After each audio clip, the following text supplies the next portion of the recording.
Hi there guys, got another video here for you today on the brand new Mark II crown. What I've done is I've taken it all to pieces except a few things, and I thought I'd show you the differences that are present between the Mark 1s and Mark 2s.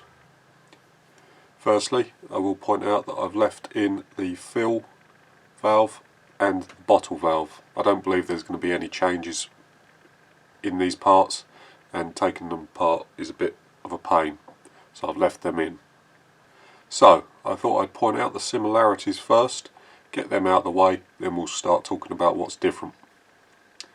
So we'll start from the back here and work our way forward.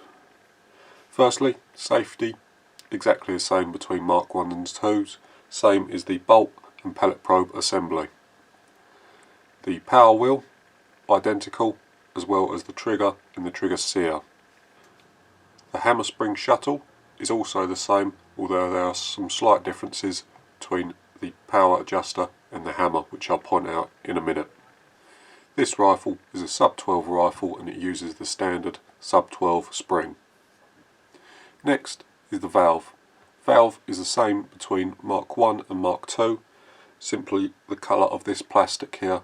This is black, on my one it was white, however I don't think this makes a difference. Also, the valve carrier seems to be identical. Okay, so I'll start pointing out some of the subtle differences between the blocks. First up, as I mentioned before, the gauges are black faced rather than white. The rear gauge here also uses an X-ring now, as opposed to the Delwyn puck that was used in the Mark 1 crowns. Another slight difference is this piece here.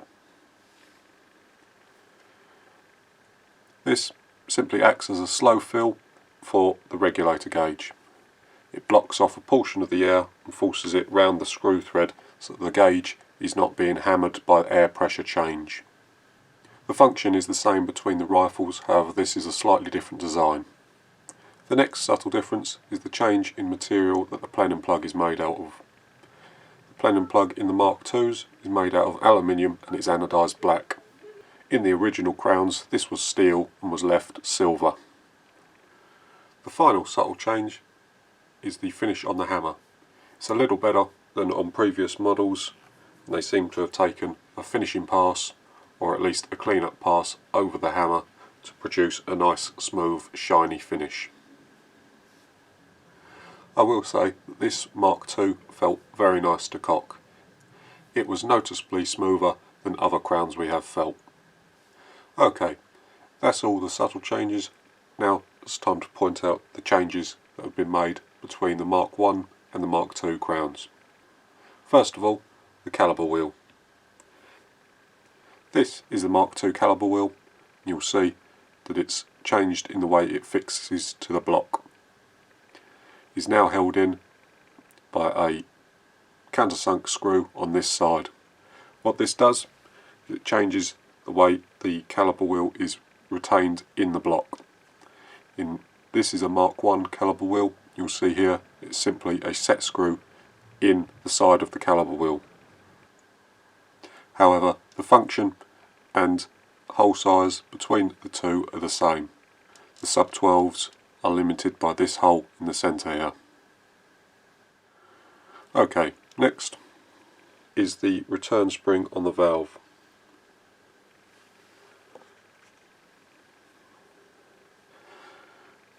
This one is the return spring on the Mark 1 crowns, and this one is the return spring on the Mark 2s.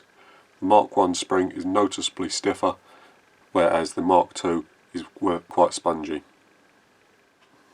Next up, as we mentioned on the exterior overview, is the addition of this lip here. Here we have a Mark 1 regulator body. I think the change is purely aesthetic, as I can see no change in any dimensions between the two. The rest of the regulator seems to be the same.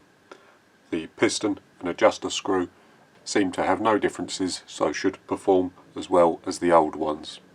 The next change to talk about involves the hammer spring adjuster seen here. This hole here houses a small Delwyn plug.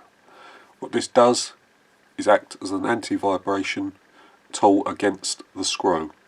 So the screw is held in quite snugly with the force of the Delrin pushing against it.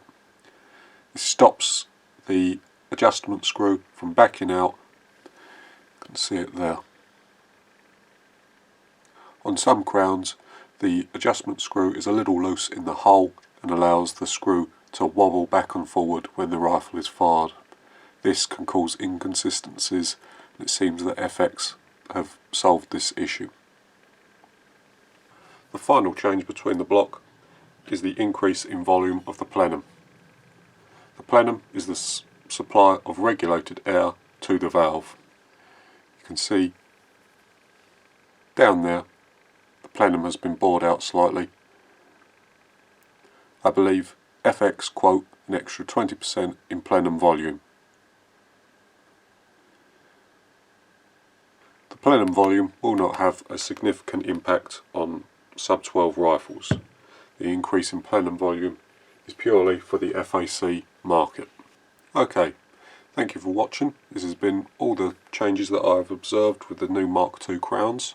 What I'll be doing with this rifle is making a series of small improvements to areas around the rifle so that it performs at its best. These include making spring guides for the hammer spring, polishing the trigger sear, and rebuilding the regulator.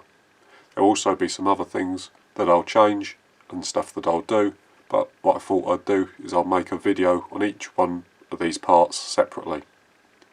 Okay guys, thanks for watching. See you in the next one.